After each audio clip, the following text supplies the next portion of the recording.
Welcome back to session 5 of the 2021 Southwest Florida Climate Summit.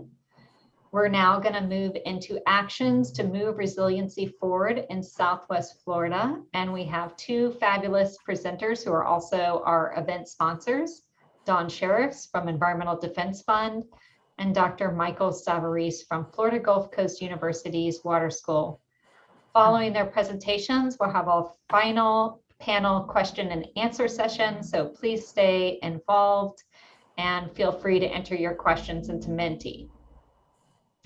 With that, I am going to turn it over to Dawn. Good afternoon, everyone. Thanks for being troopers, hanging in there until 3 o'clock. It's been a great day of really valuable information, and I hope you can hang in there. I think we have a lot of ground to cover in a short time. But first, let me just introduce myself. So I'm Dawn Shirreff. I am Florida Director, as Jennifer said, of Environmental Defense Fund.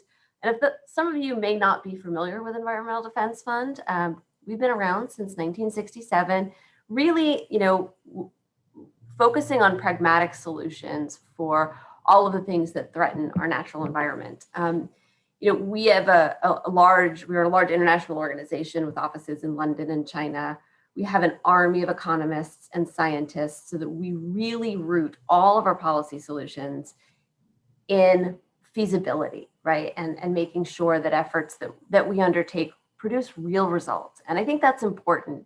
And I think we recognized that was something that was needed in Florida. So just this past year in 2020, we launched our Florida office. This is not common. EDF doesn't typically have models in individual states, but Florida is, as you've heard so much today, very much on the front lines of climate and has so many amazing resources that we need to protect. And so I'm really excited.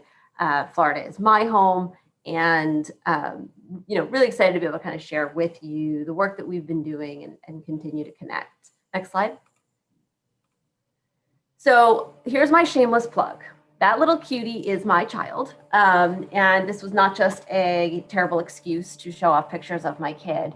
But it is important to understand that the experience of climate and hurricanes and all the things that we talked about today can seem academic for those of us who don't live it, right? And that's really the point. I mean, this picture was taken on a capsized sailboat several months after Hurricane Irma. And it was still sitting on a beach in Miami where my husband happened to be bicycling with our toddler at the time. And someone had actually taken some spray paint and turned it into art. And that's because Florida people are resilient. We hear people telling our stories all the time. Florida is over, Miami is over was a major headline. But that's not our reality. We are, a community that sort of puts its bootstraps on and works its way through some really hard challenges. And we do have a booming population, and we do have hurricanes, and we are going to see increased, droughts and flooding. But I'm also really confident that all of you who have hung in here until after 3 o'clock are as deeply invested in this place as I am. I want to continue to raise my family here. I want my son to have the choice to raise his family here. So it was really important for me to take this new role at Environmental Defense Fund, because I think it's important that Florida starts to tell its own story and starts to etch out its leadership, not just on coastal resilience, but also on climate mitigation. Next slide. So as you've heard from a number of speakers a number of times today, we have to start with data. If we don't know where we're going, we can't figure out if we're on our way, right? So what's our start point? What are we facing? And to some of the speakers earlier today that talked about, there's a bit of a cognitive dissonance. Oh, this climate thing isn't my problem. It isn't about me. Well, it actually is. And so we went ahead and did an economic study that looked not at what happens in 100 years, not in some sort of very theoretical way, but what's happening now in Florida? What is it costing you and I and various businesses around the state already? And what do we expect to see? And I'm happy to share the link in the chat at the end of the presentation, but we did put out an interactive. So if you go to our website, you'll actually be able to click around in different counties and see the different impacts that happen in different communities in Florida. Again, these are short term. And for the Southwest Florida team, the bad news is we saw the worst impacts in Southwest Florida. Lee and Manatee counties both lost $22 million in property tax revenue by 2045. That's money that is currently needed for schools, police departments, and the other services that you depend on. We also had to have a really hard look at what our energy costs were going to be. We heard about rising heat already today. And what is it going to look like in terms of, keeping ourselves sort of comfortable and healthy? We actually will see between a 5 and 7% annual increase in energy. That's over $1.2 billion a year in Florida's electric bills. And I'll tell you, for my family, it's going to be about another $300 a year every year for 20 years in just electrical costs alone. And I'm one of the lucky ones. I can probably manage to take care of that. But this is going to have outsized impacts to families who are already struggling to pay for their electricity. Florida families pay 13% more for their power because we are using more energy for air conditioning than folks in the rest of the United States. Families are struggling. We saw during COVID that so many families that had suffered job loss or income reduction were unable to pay their bills, and were getting and there were shut-off orders being placed. I mean, this is something that we really need to sort of have as a high bar concern, on the overall costs of inaction, because we talk a lot about what action costs, but how it affects different communities differently. We need to keep that really front of mind, because it's not just I want to be comfortable and sit in air conditioning. If you have to choose between paying your power bill to keep the air conditioning on or putting dinner on the table, it seems like an easy choice until you realize that having that AC off means you're probably going to get mold in your home. Your family members may get asthma, and it really compromises your health, which also brings another slew of bills. So it really is an economic issue, and it's going to be a housing issue. So we talked a little bit about the connection with heat. We're already seeing this high number of deaths. That is going to go up. We're going to increase more than 9 deaths per 100,000 residents over the next 20 years. Just for context, that is a higher number of deaths than is associated currently with brain cancer or high cholesterol. So we really need to start to understand that this problem is real, it is personal, and it is happening today. Next slide, please. So, next slide. There we go. Thank you. The good news, so that we don't leave today with dismay, is we actually are seeing a ton of leadership in the private sector. You have companies like Anheuser-Busch. They're converting their fleets to electric vehicles to reduce carbon. Nestle is investing $3.5 billion to tackle climate change. These companies aren't doing this just, out of the goodness of their heart. The fact of the matter is electric vehicle fleets cost less over time. This is important to their bottom line. Just this week, we saw tech giants like Salesforce, Apple, Hewlett-Packard are, joining calls for uniform regulations that will require corporations to disclose their greenhouse gas emissions, because they know they need consistent, comparable, and reliable data. I was living in Miami a couple of years ago when Amazon was looking at headquarters for its new office. And I can tell you that one of the criteria that they included were quality of life and climate change metrics. Miami, as a result, didn't make it to the final round for what would have been a big job creator. Everyone here, all of you already know, tourism is a huge part of Florida's economy. And it is actually highly susceptible to the influence of national disasters. Just this past December, there was a study that was published in an international journal of tourism, right? So this isn't a climate change publication. This isn't a bunch of environmentalists. This is an industry, a hospitality industry, looking at what their impacts are going to be. And what they found was that coastal counties have lower, or with hurricanes, have lower tourism sales tax growth than they're comparable folks that don't have hurricanes. Okay, you probably would have guessed that that was true. You might not have guessed that those impacts can last for more than 4 months. And it was Southwest Florida who saw the biggest loss in hotel and lodging, but it wasn't just along the coast. Rural and non-coastal counties also saw huge declines. And actually, they tend to experience more adverse impacts from storm and recover at a slower pace. I'm going to say that again, because I think it's always overlooked, that rural and non-coastal counties are bearing some of the biggest brunt in terms of economics from the increasingly severe hurricanes that Florida is facing. The good news is our state has the need and the opportunity to rapidly transition to clean and thriving 21st century economy. The American Council for Energy Efficient Economy anticipates 135,000 new high-paying, sustainable clean jobs in clean energy across Florida, including in rural, underserved, and diverse communities. It's a huge opportunity. Next slide. So the politics. This is the stuff that, it gets tricky, and folks don't like to talk about politics because it can be uncomfortable. But some of that honestly isn't as real as we think it is. So just after the election in November, EDF did a poll across the state of Florida looking at public opinion on a number of issues. One of the pieces that came out of it was 94% of Floridians agree that climate change is real. That means there are only 6% of people sort of denying that it's happening, right? So we have passed that moment where we need to convince folks that climate change is happening. By and large, we are there.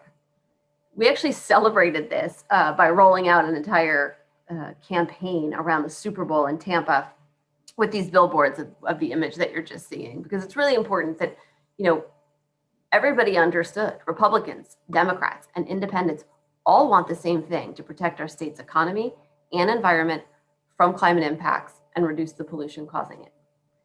We have an overwhelming majority, 62%, said they want to see Florida take immediate steps on climate change. And while those numbers were sort of highest in big cities like Miami and Tampa Bay, Southwest Florida actually had a really high majority of support, especially and including among voters over 50. When you get into sort of the questions about partisan politics, there's a lot of assumptions that get made. But actually, all voters said they would be more likely to support a Republican who supports environmental policies. And that was a 4-to-1 margin among Republicans answering that question too, and a 6-to-1 margin amongst everybody else. So we really are unified in our support for these types of actions. And then 2/3 of voters really overall, and about half of our district Republicans, say they are concerned about the impacts of climate change on our state. So again, for anyone that says, this is a partisan issue, it's because they're not paying attention. We really do have a new day in Florida and a new opportunity. And I will tell you that our pollsters shared with us that Florida leads the country in terms of unified public opinion on this issue. And I know that might surprise some folks, but we are really seeing that Florida voters are ahead of the pack. Next slide, please. Next slide, please. Here we go. So how did that translate in Florida's legislative session that just wrapped up? Well, there's good news and there's bad news, right? So we always get some mixed results, but let's start with the good stuff. The legislature did not pass a new tax on electric vehicles that was proposed. And this is a big win because Florida is number 2 in sales in the entire country for electric vehicles. And adding a punitive fee would have slowed adoption instead of incentivizing it. In another poll that we did this past March, 43% of residents said they plan to buy an EV. So we know the demand is there, and we're glad to see that the Florida Department of Transportation is now moving forward an electric vehicle master plan, because we are way behind the curve on providing charging to keep up with demand from our residents and from our visitors. Senate Bill 1954. You heard a little bit about this from the Secretary this morning, but this bill has passed the legislature, is awaiting a signature from our governor, and would require Florida DEP to, fill out a comprehensive statewide flood vulnerability and sea level rise assessment, and to develop an annual statewide flooding and sea level rise resilience plan to the governor and the legislature.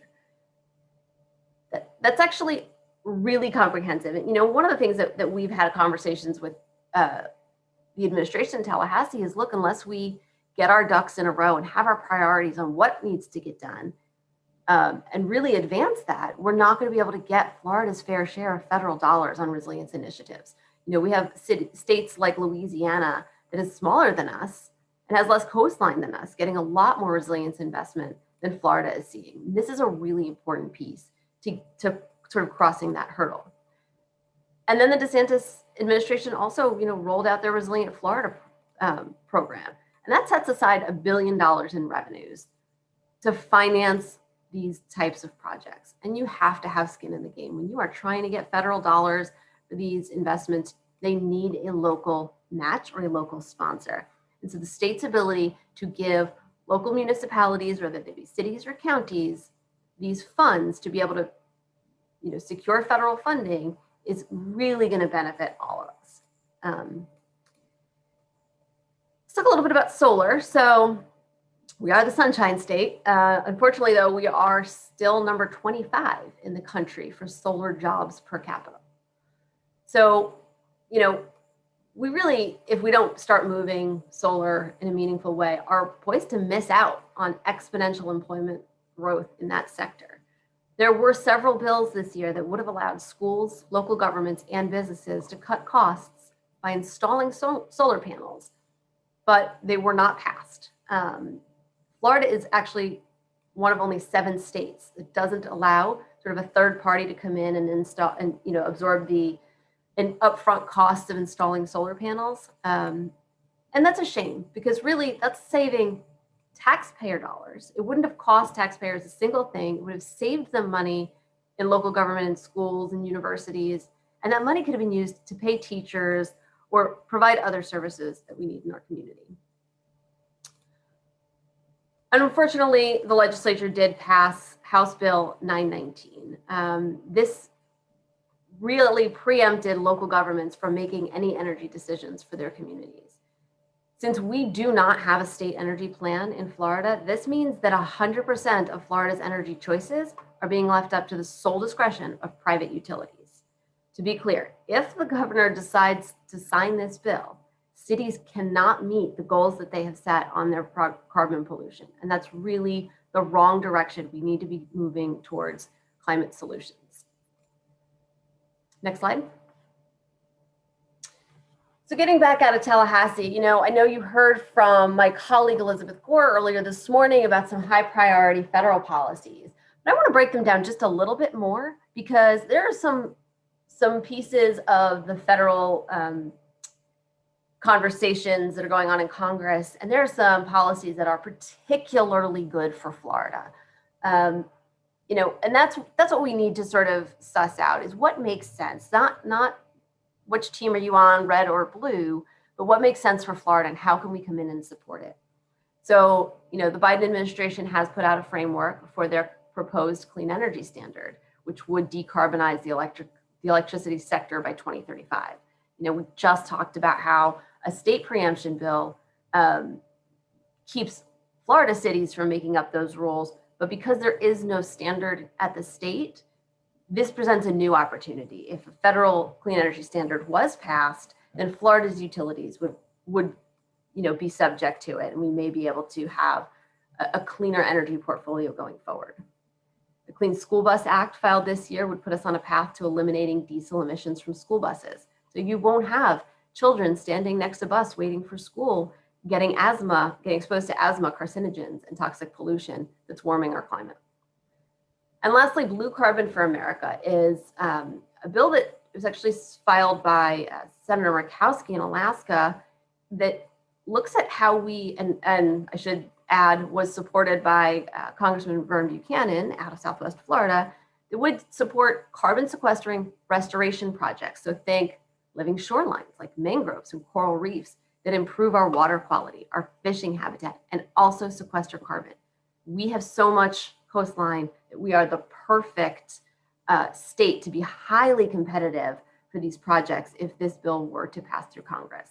And then you may have seen just about a week ago, Representative Buchanan and Representative Castor have filed a moratorium on offshore drilling. That is bipartisan leadership on climate solutions coming out of our state. We really do have a lot of opportunity for hope. And I hope that all of you will sort of continue to stay engaged and join us in that. Next slide.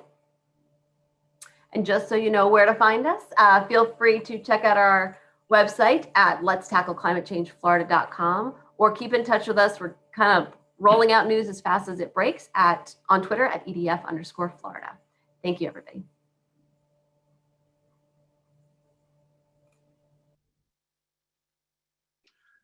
Hello, everyone. I'm Mike Savarese. Thanks, Dawn, for that talk. And thanks to everybody that's participated today. It's just been a wonderful day. I've learned a lot. Thanks to the NEP for organizing this. I think the way this meeting has been organized, it's been very informative. The discussions have been great. I guess I'm the last batter in this lineup. I'm not sure if that's such a good thing. I find it both exhilarating and a little nerve-wracking. I've had an opportunity to hear everything that happened today, and my mind's spinning in 1,000 different ways, and would love to make connections to everything else that came before me. What I'd like to do in the next few minutes is just talk to you about current preparedness activities that are going on here in Southwest Florida when it comes to resiliency, improving resiliency. If I can have the next slide. For those of you who are not familiar with the process, I know some of our students at FGCU are looking in, they're perhaps not familiar with this, maybe most of the professionals in the audience are, but this is essentially a roadmap to preparedness for resiliency. And this comes out of the Florida Adaptation Planning Guidebook that Whitney Gray talked about earlier, coming out of her office. It's a great product for anybody who's trying to get on board and get prepared. And what you can see here are a number of steps along that road. The first one being the context. That essentially means bringing the group together, deciding what needs to be done, bringing the end users and the stewards together. A second is to appreciate your vulnerability, do a vulnerability analysis. Where and when and how are you vulnerable to the effects of climate change as we move forward into the future? That then drives adaptation planning and adaptation strategies, where you prioritize and decide what needs to be done first, what's more important, and where you make those critical investments. Someone mentioned, I think it was Anna earlier, that it's so important that this kind of planning goes into the comprehensive plan for a community, because that then serves as a contractual obligation to address these things. And then the last step, sometimes it's the most difficult step on this road, is the implementation step, where money actually has to be spent to improve resilience. There's been a lot of talk throughout the day about the importance of mitigation, reducing a carbon footprint for a local government or a region or a community.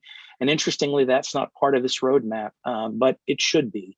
As we've talked about before, it's really important to reduce carbon footprints, to minimize the adaptation needs as we move forward into the future, because at some point adaptation is no longer sustainable, particularly if temperatures get above that 1.5 to 2 degrees centigrade, and we realize the worst scenarios that Mother Nature throws our way.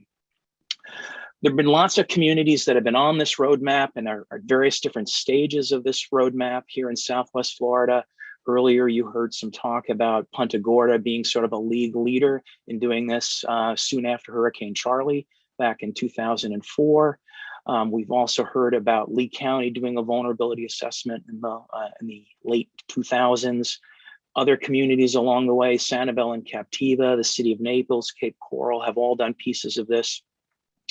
What I'd like to talk to you about today, though, is talk to you about things that are very, very current, and I think that have far-reaching, region-wide kinds of implications and applications. And if you could go to the next slide for me, whoever's there at the helm, I'd like to talk about these 4 things, okay? The first 3 are about more robust and informative ways to go about doing vulnerability analyses. I'm going to talk to you about 2 projects, the one at the top, NOAA ENCO Coon, and the third one down, NOAA EESLR, Akun Plus. These are these are vulnerability analysis tools that are being crafted just for Collier County, which seems, well, how could that be of regional significance? Well, what we're hoping to do is we're hoping to move those kinds of tools to the entire region and serve the entire 3-county region of Southwest Florida, Charlotte, Lee, and Collier County. We now have a proposal that's in review, the second bullet here, something called Super Akun. So I'll talk about those 3 first. All of this then will hopefully help serve a genuine alliance that's just coming up to the batter's box, to keep with the baseball metaphor in this talk. And I want to talk to you about the formalization of something called the Southwest Florida Regional Resiliency Compact, which brings us all together to deal with these kinds of problems. So if I could have the next slide. First, let me talk to you about Akun. So Akun stands for the Adaptation of Coastal, Urban, and Natural Ecosystems. It's a large funded project through NOAA. It was funded through Deepwater Horizon BP penalty monies, ironically. And that brought about $1 million to Collier County. We're actually in the 4th year of a 3-year project. We actually had a year extension to do some pro bono work and make Akun that much more usable. And it's essentially a package that looks at vulnerability through computer model simulations. Okay, that 3rd bullet down, you can see it says most of the tools are ready. Here is a collection of the kinds of tools that are available. The first one, CH3D Swann modeling. Basically what this does is it looks at the Collier County landscape and determines how it's likely or not likely to be inundated by sea level rise. You're all familiar with it, to nuisance or sunny day flooding, from waves and surge, and from storms. So it can handle just extreme high tides as sea level goes up, and it can also statistically treat the historical record of storm impacts of our coast and look at inundation that way. It also has an economic impact tool, which then allows you to predict what kinds of property loss is likely to be incurred as you move forward under different conditions into the future. The tools all can be used in a very web-based, user-friendly, anyone off the street can sit down and work this and run through the existing scenarios, but it can also be used as an experimental tool, a further research tool. And one way it's already being used is through something called rapid forecasting, where you can actually simulate pending storms that are headed our way, and you're able to adjust the storms as an emergency manager as you best see fit, just to get some more information about what kinds of contingency plans you might need when it comes to managing an emergency that's heading your way. Collier County is actually using Akun in this regard already. And then the last tool involves a computer modeling technique called software called XBeach, which looks at what kinds of erosional damage is likely to occur along the outer coast when a storm and sea level rise occurs. All of these tools, except for the last one, XBeach, are currently ready. We're actually running a series of webinars now to train end users. We also have large collections of assets. Assets are things of value to people that live and work here in Collier County. What you can do is you can place those assets on a map as a GIS layer, and you can simulate inundation in the future relative to those assets. So it's a very powerful visual tool and gives managers insight into where their vulnerabilities are and how to adapt to those. If I could have the next slide. Now, there's been a lot of talk about sea level curves, and when Secretary Valenstein was on earlier, he talked about the NOAA 2017 values. It's come up a number of times. The good news is that this Akun uses the NOAA 2017 values. There's actually a left and right side of this table. The left side represents the earlier version of Akun in its first year, in its infancy, where we used global values. The table on the right in Akun version 3.0 uses values that are adjusted for regional effects. And so the numbers that you can see in this 3x3 matrix is how those simulations are modeled as we move into the future. So we're looking at sea level rise at 3 points in time: 2030, 2060, 2100, and then under low, medium, and high values that come directly from the NOAA curves. And you can see those values have sea level rise going up 0.39 feet to as much as 8.36 feet. I'm laughing because my good friend Anna criticized me before I knew it that we shouldn't report feet in tenths and we should report them in inches, and we'll try to fix that. So I should also say that everything I'm showing you today is really the product of remarkable minds, and I'm not a possessor of one of those remarkable minds, and I'm not just being falsely modest. The computer work is principally coming out of a lab at the University of Florida in Gainesville, Dr. Peter Shang and his shop. Some of the work is being done here by Dr. Felix Joes, and another large portion of the modeling is done through the US Geological Survey. And I've been serving, and FGCU has been serving as kind of the liaison working with the community. So if I can have the next slide, I think from here forward, yes, I am where I'm supposed to be.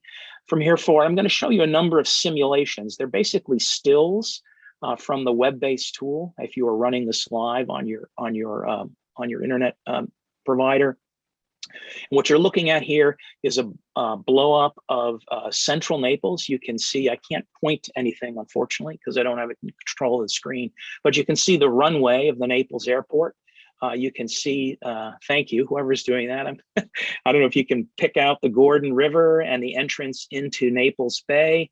You can see the Tamiami Trail crosses over the Gordon River. Thank you, whoever's driving. You've got great geographic sense.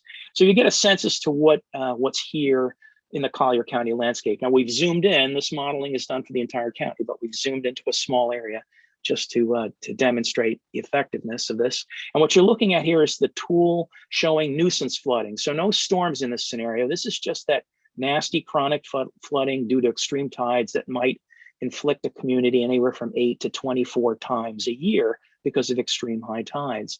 And what you're looking at is the simulation for 2060, okay, under the medium sea level rise magnitude, which is about, not in inches, but in feet, about 1.77 foot increase in sea level. And what you can see here, again, I can't point it out, but there's a little tributary called Rock Creek that extends just to the south of the airport. And you can see there's water on the surface there that's color coded in blues and greens. That means there's standing water every time there's this extreme high tide, anywhere between 1 and 4 feet in those neighborhoods. Okay, so this is an issue for adaptation planning if you're focusing on this kind of magnitude sea level rise in 2060.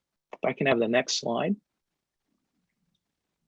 Now, this is another simulation. What I've done here is I've turned on one of the asset layers and we're looking at arterial roads, and someone governing Marco Island, you can see Marco Island on the map here, might say, how effective are those arterial roads going to be at some point in the future when we have to think about evacuating people off the island?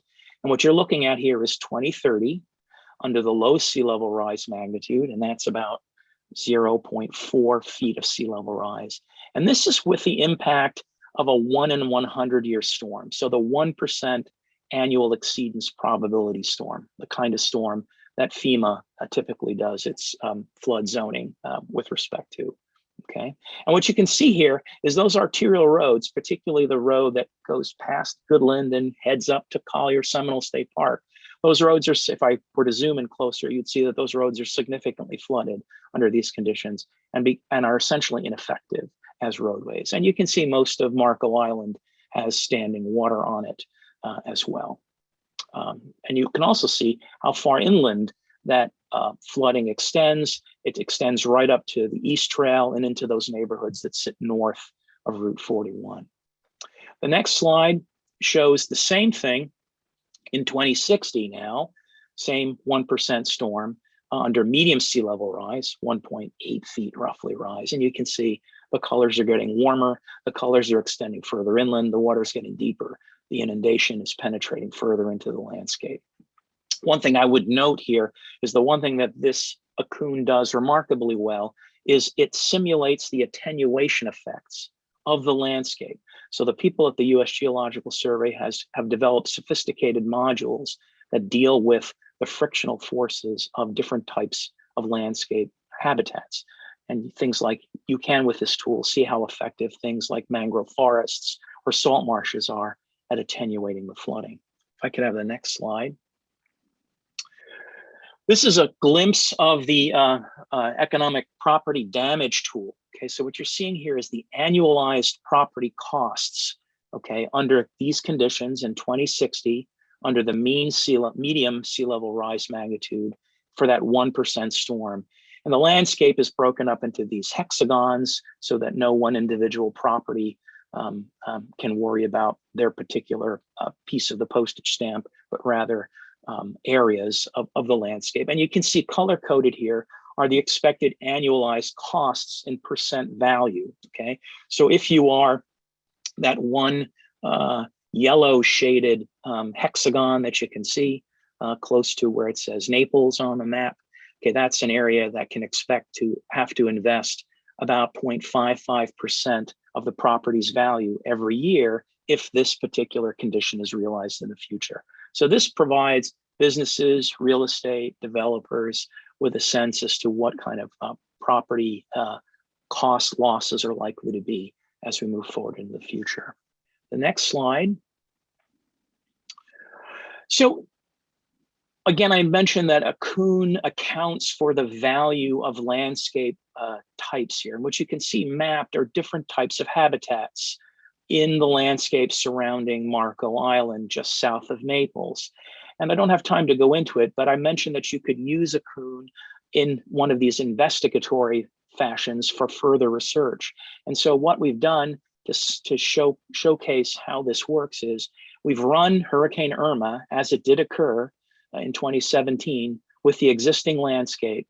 And then we ran it again, but we experimentally mowed down all the mangroves from the natural landscape. So what would Irma do to property damage with and without those mangroves? And it turns out that Irma without mangroves would cost the county an additional $13 million in property damage. So you have a way of assessing the effects of nature and nature-based features, green infrastructure on the resiliency of a landscape.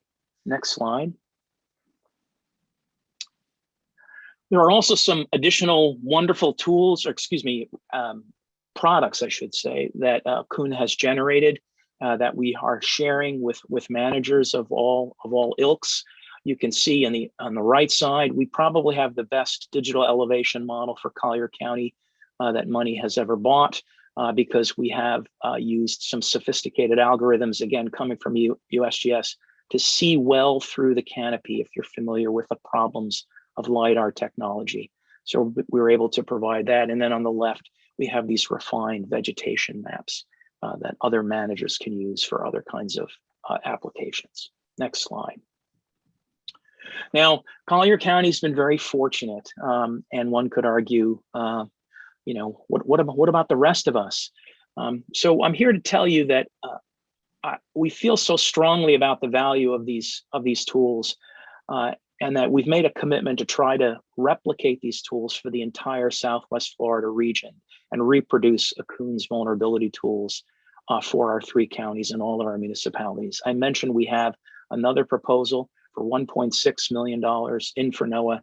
If that gets funded, we'll have something in a few years that the entire compact can make use of. Next slide, please. I knew that as I relaxed and the nervousness would go away, I would talk too much. So I'm just going to whip through this and just show you this one slide. And then in a second, I'll ask the moderator to jump ahead a few. The second project that's producing other types of vulnerability tools for Collier County is known as a Coon Plus.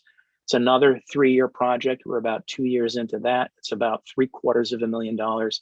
And this takes up the inundation analysis where Coon left off. So this looks at freshwater inundation due to changes in precipitation caused by climate change. And I guess if you would move to the next slide, and we'll just sit on that for a second. What that does is it brings together, it couples a variety of hydrologic and ecological models that you can see listed here. So we're working very closely with the South Florida Water Management District, which is providing their watershed VCP flood model, as well as working with some urban stormwater flooding software in this project. And when this is over, Collier County would have a complete view of its vulnerability with respect to inundation of all types. Again, something we'd love to see replicated across the entire region. I just got a word in the message box that I can catch my breath and slow down a little bit and maybe take a few extra minutes. Maybe the other thing I'd say about a Kuhn Plus, which I think CHNEP and other natural resource managers might want to do backflips over, is we're using some software, some ecological modeling software developed by the Geological Survey called Warmer Mangrove, a clever acronym, which basically looks at how salt marsh and mangrove wetland vegetation is likely to respond to future climate scenarios, okay? So we're able to predict where mangroves and salt marshes are likely to go. And then you can rerun the inundation models to see how resiliency changes as the mangroves and salt marshes move around the landscape into the future. Additionally, you can do restoration experiments with this package, and you can decide what if the 10,000 Islands National Wildlife Refuge made a decision to plant mangroves to replace its salt marsh over its vast acreage. How would the response of those mangroves and the resiliency of the coast be influenced by that kind of management decision? And you can run the experiment using the model coupling, and that can then inform restoration practices as we move forward into the future. So the whole package is remarkably powerful. Okay, if I can have the next slide and go to the next slide. Okay, so let's bring this home. Okay, it's one thing to have tools. I got plenty of tools in my garage. Do I ever use them? No, they just sit there. I know how to hold a hammer. Maybe I know how to hit a nail on the head, but I miss 9 times out of 10. If you go back to Whitney Gray's roadmap, okay, those vulnerability analysis results and those tools have to be employed and put into the hands into adaptation planning processes and mitigation processes. And it's really difficult to expect a small community, something that's the size of the village of Estero, okay, or the little metropolis that is Everglades City, to take these kinds of things on their own, okay? So it makes sense to form an alliance. And that's what regional climate compacts are all about. They're about bringing jurisdictions together, not just jurisdictions, but NGOs and agencies and civic leaders as business professionals, bring the whole community together, okay, to deal with this roadmap process and get the roadmap working for the entire region. The value of a compact, of bringing an alliance together, I think should be obvious. Again, Estero might not have the right employee or the dollars to be able to tackle this, but maybe Lee County does, maybe Sanibel does. Okay, so you can share best practices, you can share resources, you can share information. Communities are welcome to come together and align their initiatives and their efforts and work cooperatively, or maybe they're going to have their own initiatives and their own efforts, but they're going to rely on assistance from those other jurisdictions and other professionals and NGO employees to help with the design of things. And then communities within the alliance, either as a whole collective, as an alliance, or as a small subset, can co-produce assessments. They also come together more successfully compete for resources that are limited at the state federal level. You heard earlier Secretary Vestine, you heard from Woodray, from a couple of people that alliances, regionalization coalitions are being valued now, particularly with this new legislation that's about to be signed by the governor, okay? So now there's great incentive and there's real value in being an alliance when it comes to competing. And as Whitney Gray had mentioned earlier, the Florida Resilient Coastlines Program has always valued in their competitive grants program our regional efforts where a whole region was coming together to ask for help rather than individual jurisdictions. If I can have the next slide. The sense of a compact is to bring together jurisdictions that share demographics, share environmental problems, okay, share an economy. And that couldn't be that's so clear for us here in Southwest Florida among our 3 counties, okay? We are an environmentally and socioeconomically diverse region, okay? We have lots of small governments that don't have bountiful resources. We're this rich, diverse mix of affluent and economically disadvantaged populations. We have people that are doing low-pay agricultural work in Immokalee, and we have our retired CEOs, living in multi-million-dollar homes right on the coastal edge. Okay, we share that, and we all share the dependence on a tourism economy, either for the quality of life, because we ourselves are enjoying that life, or we're relying on the economic bounty that it's providing. So it makes good sense for us within Southwest Florida to be within an alliance shared among those jurisdictional boundaries. The next slide shows you, I believe, how in vogue collaboratives or compacts are across the state. Here you can see 6 compacts. You can see Leon County there in the Panhandle in orange. Leon County has taken the initiative to form a compact within itself, but there's now an effort to bring together many counties and cities along the Panhandle, so that compact is growing. The Southeast Compact in green, they're the grandpappy of them all. They've been around now for 11 or 12 years, and they are the role model to emulate. The Tampa Bay Coalition has done remarkably well. A number of people, was it Aaron or Dawn? A couple of people talked about things going on in Tampa. The East Central region is an interesting region. It's a collective of heartland counties as well as coastal counties. And one could argue that the heartland counties seem to be ignored. Dawn made a point of saying that, it's not just resilience for the people that are sitting on the beach, but the impacts on those coastal counties affect the interior lands as well. So there needs to be a greater effort to represent the needs of those heartland counties. And then the Northeast region has just gotten off the ground like we are here. The next slide, oh, wait, don't go to the next slide. I never mentioned the jurisdictions. So here at the bottom, you can see the 3 counties, the 10 cities. There are 10 incorporated municipalities. And then we are also including the Captiva Erosion Prevention District, which is a tax-paying or tax-funded and board electing entity very similar to a city council. So for all intents and purposes, they are a local government or have that kind of authority. Next slide. I just wanted to show just a quick graphic of how wonderfully productive the Southeast Florida Regional Compact for Climate Change has been. Again, they've been in operation for 11 years. One of the things they have showcased has been having a climate summit for their region, a summit that I've been going to with reasonable consistency over the last few years. And really, I would argue, Jennifer, that it's that tradition that has spawned this first climate summit for our region. Next slide. I just wanted to talk to you a little bit about the compact's progress. This has been going on. It's been a difficult sell, I will tell you. It's been 18 hard months, but really more like 3 years to make this happen. But we had a search committee, excuse me, a steering committee formed representing the 3 counties, the 11 municipal governments, as well as agency and NGO people, about a group of 50 or so people. That steering committee crafted an MOU, a statement of purpose, some frequently answered questions, and that MOU was essentially presented and discussed with all the local governments.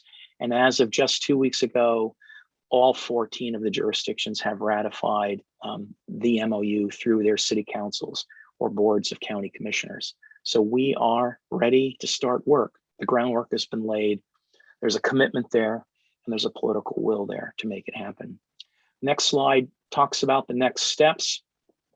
We are in a situation now where it's time to operationalize the compact. And we want to be, I say we, people on the steering committee, want to be respectful of the jurisdictions themselves. So we get a lot of questions asking, what's this going to look like, how it's going to operate? It's really up to the group to decide how this is going to operate. The intention is to hire a consultant, someone with consensus building and maybe conflict resolution skills, but also has experience working with government and NGOs, a pluralistic collection of citizens to help organize, with experience organizing these kinds of efforts for sustainability and resilience. There's an effort going underway to bring in what we're calling stopgap funding for at least 3 years. We would like 3 years of funding to be available so that governments can get used to the fact that the compact exists, and we can develop respectability and trust and show local governments that this really is a good thing and worth investing in. And if that stopgap funding isn't sustainable in the future, then somewhere in the future we would talk about a cost sharing arrangement, which happens with the other compacts.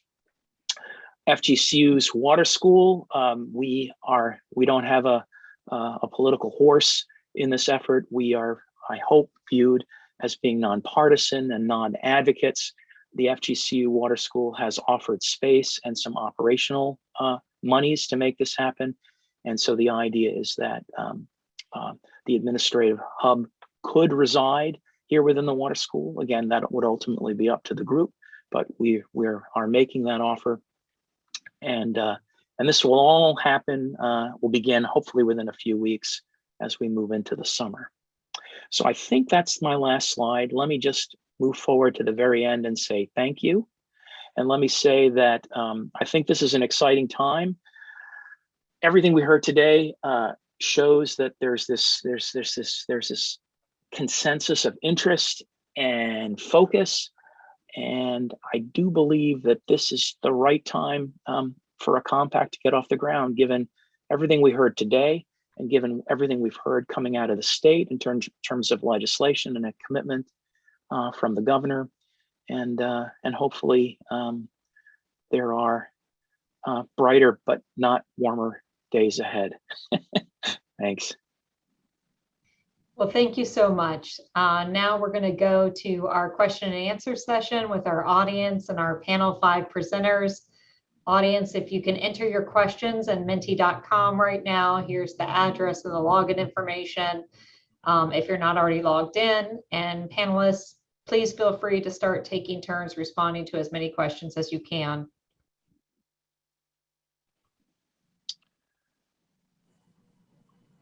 This is like the ultimate in multitasking. I have to read, watch the screen, think all at the same time. So you're getting outnumbered. Most of the questions are for you. Oh, Don, get some questions in there for Don. All right, I'll jump in first. So the question is, you go first. And sorry, I've got the questions on another screen here. So how can we hold those in power, non-elected, accountable? For example, privately owned utilities impeding renewable energy efforts, inequitably passing costs on to consumers. During COVID, FPL raised costs per kilowatt hour. The Public Service Commission doesn't seem to be keeping this in check. So I think, unfortunately, the hard and fast news is you can't. That is the job of the elected officials. And you have to hold the elected officials accountable to regulating monopoly utilities, because you don't have power as individuals to do it yourself. I mean, you certainly are within your ability to get some solar panels on top of your roof and hope that the legislature protects net metering so that you can recoup all of the costs of that in a shorter timeline. But, you know, it is, we talk a lot about, you know, cancel culture in the news lately.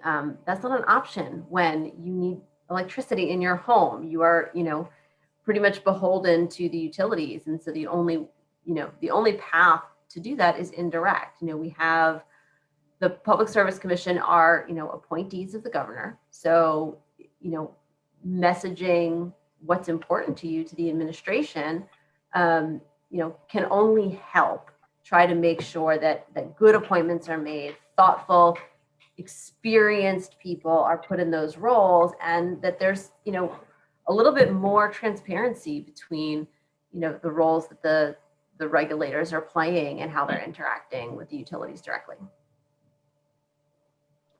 Maybe I'll answer the blue box. Are the model products you spoke about publicly available? I think that's an important one and relatively quick to answer. The tools are not publicly available at this moment, but they will be available and our target for availability will be the end of the summer. The reason why they're not publicly available at the moment is because we want to make sure we have a good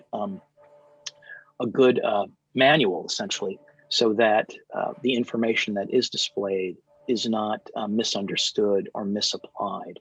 And we're actually working with Collier County League of Women Voters, and they've provided help in writing a user's manual, and that user's manual is now in draft mode. So we'd like to have that user's manual done before it's publicly available, and we would like to have the final bells and whistles be displayed well on the web interactive tool. I can tell you that the tools are already being used. There are, again, I had mentioned the webinars. We've run a number of webinars for elected officials, county and city staffers. We've run them for NGO professionals and other professionals, and we're about ready to run one for a collection of business and civic leaders. And then the 3 cities in Collier County are all in the process of developing their first formal vulnerability analysis workshop, where the tools will be used focused on specific questions. So that's all good news. Maybe I'll ask the red box wondering panel could comment on the impacts may change to historical resource. I could say a little something about Dawn. I don't know if you can. Maybe we'll say really quick, and I glanced over that just because I'm on a roll. But the asset layers that I had mentioned, there are a whole suite of assets, and among those assets is included cultural resources, both archaeologic and historic resources. The archaeological assets are actually protected. So we are using the state's cultural locality list as assets in Collier County that only professional historians and archaeologists are allowed to view, because there's concern about the impropriety of revealing where sacred and potentially culturally valuable sites might be. But we do have that capability. And interestingly, the Florida Public Archaeological Network, FPAN, is probably our greatest enthusiasts when it comes to using the coon. The same is true for natural resources. We've got a whole variety of natural resource types, including all the vegetation I mentioned on the landscape. I know, Dawn, do you have? Yeah, I'll jump in. There's a question about what folks can do to address the preemption of energy choices. I mean, look, the good news is it is not yet the law of the land. It has not been signed into law by Governor DeSantis. I think, the more he hears from regular, concerned business owners, concerned homeowners, residents, voters, and not just who he deems, environmental organizations. I mean, it really needs to be about what impacts individuals have and tell their story, because I think that's the type of message that we get through. So whether that's an email or my personal favorite, a handwritten postcard, you really do have to sort of to continue to iterate what your priorities are, because otherwise folks up in Tallahassee make assumptions and may not always have had the time to look into each bill and figure out how it's going to be affecting your family. And that's where all of us being deeply engaged in the process of legislature and even of the Public Service Commission. I know it's not the most exciting thing to do, but we have seen, especially over the last year, that when heavy public pushback is received at the Public Service Commission, even though they are not an elected body, they seem to be making slightly better decisions. And so, it's shining a bright white light on, what decisions are happening, who they impact, and and calling for better action. And I think we can do that, but we have to do it collectively and we have to do it thoughtfully. I always say we need to engage people, not enrage people. So try to sort of stay solution focused. I'm looking at the question that asks about redundancy between area development districts and resiliency compacts. I'm afraid I don't know what an area development district is. Dawn, do you or Jennifer, do you have your ears on? What's an area development district? I'm sorry, I don't know that. Yeah, I'm not familiar with that term, but encourage whoever put that question in to contact you directly to follow up on that, and maybe they can share that. All right, well, I think we're wrapping up here. If we want to go ahead and share some final resources and comments with our audience, I'm just going to say on behalf of the CHNUP that, we have learned more today about how urgent this issue is in our region, how much is at stake, and that we can take actions together to address this challenge and build more resilient, vibrant communities. And to quote young climate activist Greta, "You must take action, you must do the impossible, because giving up is never an option. Together and united, we are unstoppable." And I think we heard that over and over today, and especially true with finalizing on this exciting Southwest Florida Climate Compact.